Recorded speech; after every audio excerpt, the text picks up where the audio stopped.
Good news sa mga Lakers fans, may malaking update sa status ni Maxi Kleber. Pero bago yan, alam nyo ba mga idol na sa 4 na laban ng Lakers sa Minnesota Timberwolves sa regular season, nag-average lang si Anthony Edwards laban sa Lakers ng 19 points? Kaya para sa isang explosive scorer na katulad ni Edwards, malaking pagbaba yan. At ngayong nasa playoffs na, maghaharap ang Los Angeles Lakers at Minnesota Timberwolves, kaya lalong titindi ang depensa ng Lakers kay Ant-Man. Alam naman natin na bago lang itong si JJ Redick sa pagiging head coach, pero kilala siya bilang isang head coach na mahusay mag-isip sa kanyang mga game plan. Lalo na sa kanilang film room, matatawag siyang isang assassin.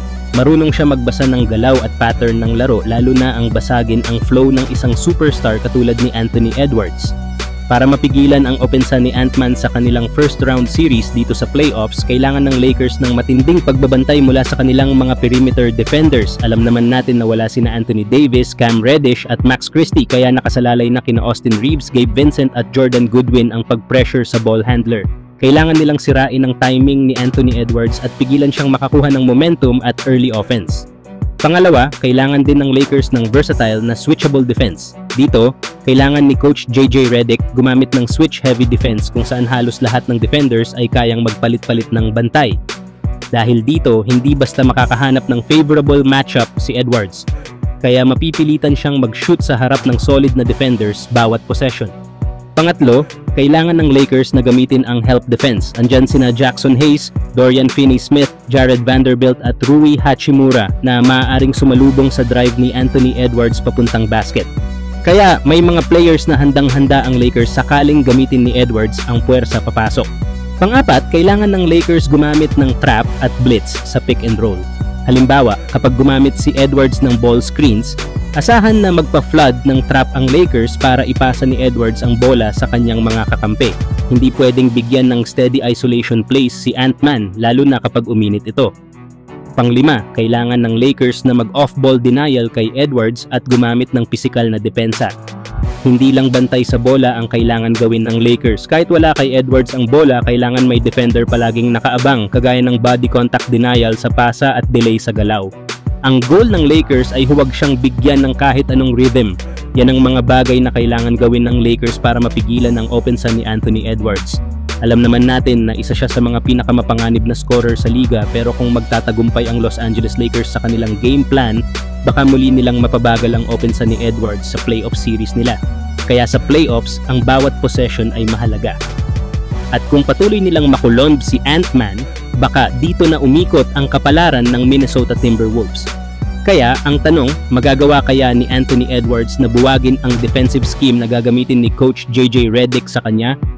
O mananatili na lang siyang naka-neutral habang pinapahirapan ng Lakers sa bawat galaw niya? Samantalang may good news naman sa mga Lakers fans. Naglabas ngayon ang Lakers ng malaking update patungkol kay Maxi Kleber bago ang playoffs. Ayon sa report, bumalik na sa on-court workout si Maxi Kleber kasama ang team. Pero, gaya pa rin ng dati, wala pang tiyak na petsa kung kailan siya makakalaro.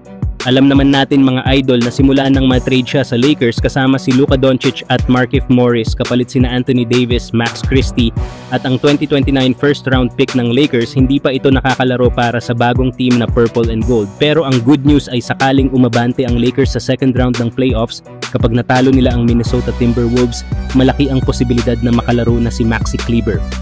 Lalo pat ang posibleng makaharap nila sa second round ng playoffs ay ang mananalo sa pagitan ng Houston Rockets at Golden State Warriors. Ang kagandahan kay Maxi Kleber, kung makakalaro na siya, ay magagamit nila ang pagiging versatile defender niya. Kaya niyang bantayan ang malalaking players at mabibilis na scorers. Pangalawa, isa siyang floor spacer, kaya malaking bagay ito para magka-space sila Luka Doncic, LeBron James at Austin Reeves para mas madali makapasok sa paint.